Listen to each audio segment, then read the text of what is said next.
স্বপ্নের রহস্য ও ইসলামের দৃষ্টিতে স্বপ্নের ব্যাখ্যা পর্ব ১। মানুষের জীবনের এক বিস্ময়কর অধ্যায় হল স্বপ্ন। ঘুমের জগতে কখনো মানুষ আনন্দদায়ক কোনো দৃশ্য দেখে আনন্দিত হয়, কখনো ভয়ঙ্কর কিছু দেখে আতঙ্কিত হয়ে ওঠে, আবার কখনো জাগ্রত জীবনের চিন্তাভাবনায় স্বপ্নের রূপ নিয়ে ফিরে আসে। তাই স্বপ্ন নিয়ে মানুষের কৌতূহল চিরন্তন। ভবিষ্যৎ কি হবে তা জানার আকাঙ্ক্ষা থেকে কেউ স্বপ্নের অর্থ খোঁজে, কেউ জ্যোতিষীগণকে দ্বারস্থ হয়, আবার কেউ প্রতিটি স্বপ্নকে ভবিষ্যতের নিশ্চিত বার্তা মনে করে বসে। কিন্তু ইসলাম স্বপ্নের বিষয়ে একদিকে যেমন বাস্তবতা ও ভারসাম্যের শিক্ষা দিয়েছে, অন্যদিকে তেমনি কুসংস্কার, গণজ্যোতিষী এবং অজ্ঞতাপূর্ণ ব্যাখ্যার পথ থেকে কঠোরভাবে সতর্ক করেছে। মানুষ স্বভাবতই অজানা বিষয় জানতে আগ্রহী। ভবিষ্যতে কি ঘটবে, আগামীকাল কি হবে, জীবনে কি অপেক্ষা করছে, এসব জানার আকাঙ্ক্ষা মানুষের মনে প্রবল। এই আকাঙ্ক্ষাই কখনো মানুষকে জ্যোতিষী, গণক, ভাগ্য গণনাকারী কিংবা রাশিফলের দ্বারস্থ করে।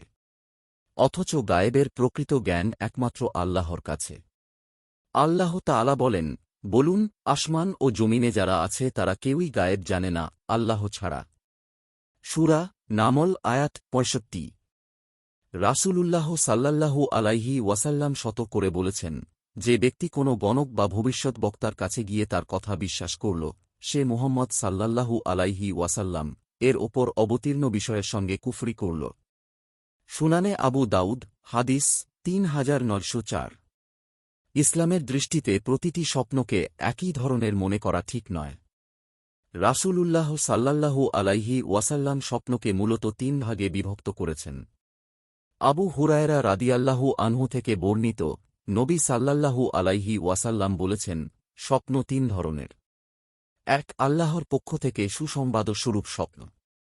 ২. শয়তানের পক্ষ থেকে দুঃখ ও ভয় সৃষ্টি করা স্বপ্ন।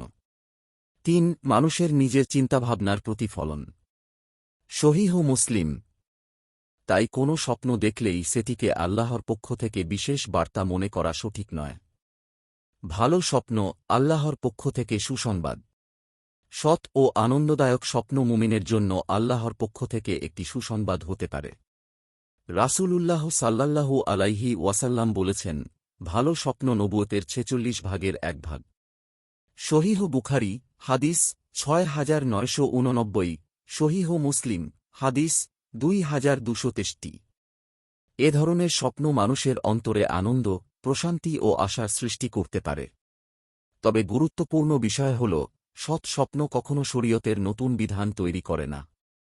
কোনো ব্যক্তি স্বপ্নে এমন কিছু দেখলেন, যা তাকে কোনো কাজ করতে বা কোনো কাজ ছেড়ে দিতে বলছে, তা কোরআন সুন্নাহর প্রতিষ্ঠিত বিধানের বিকল্প হতে পারে না। কারণ ইসলাম পূর্ণাঙ্গ এবং নবী মুহাম্মদ সাল্লাল্লাহু আলাইহি ওয়াসাল্লাম এর মাধ্যমে ওহীর ধারাও সম্পূর্ণ হয়েছে। আল্লাহ তাআলা বলেন, আজ আমি তোমাদের জন্য তোমাদের দিনকে পূর্ণাঙ্গ করে দিলাম। সূরা মাইদা, আয়াত ৩। ভালো স্বপ্নের সঙ্গে মানুষের জীবনাচরণেরও সম্পর্ক রয়েছে।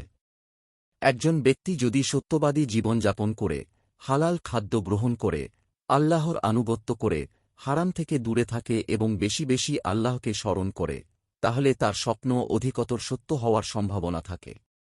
রাসূলুল্লাহ সাল্লাল্লাহু আলাইহি ওয়াসাল্লাম বলেছেন, যার কথা সবচেয়ে বেশি সত্য, তার স্বপ্ন সবচেয়ে বেশি সত্য। সহিহ মুসলিম, হাদিস ২২৬৩। ভালো স্বপ্ন দেখলে করণীয়। কেউ যদি এমন স্বপ্ন দেখে, যা তার কাছে আনন্দদায়ক ও ভালো মনে হয়, তাহলে তার উচিত আল্লাহর প্রশংসা করা এবং আনন্দিত হওয়া। রাসূলুল্লাহ সাল্লাল্লাহু আলাইহি ওয়াসাল্লাম শিক্ষা দিয়েছেন, ভালো স্বপ্ন দেখলে তা প্রিয় ও বিশ্বস্ত মানুষের কাছে বলা যেতে পারে। অর্থাৎ প্রত্যেক মানুষের কাছে নিজের স্বপ্ন বলে বেড়ানোর প্রয়োজন নেই।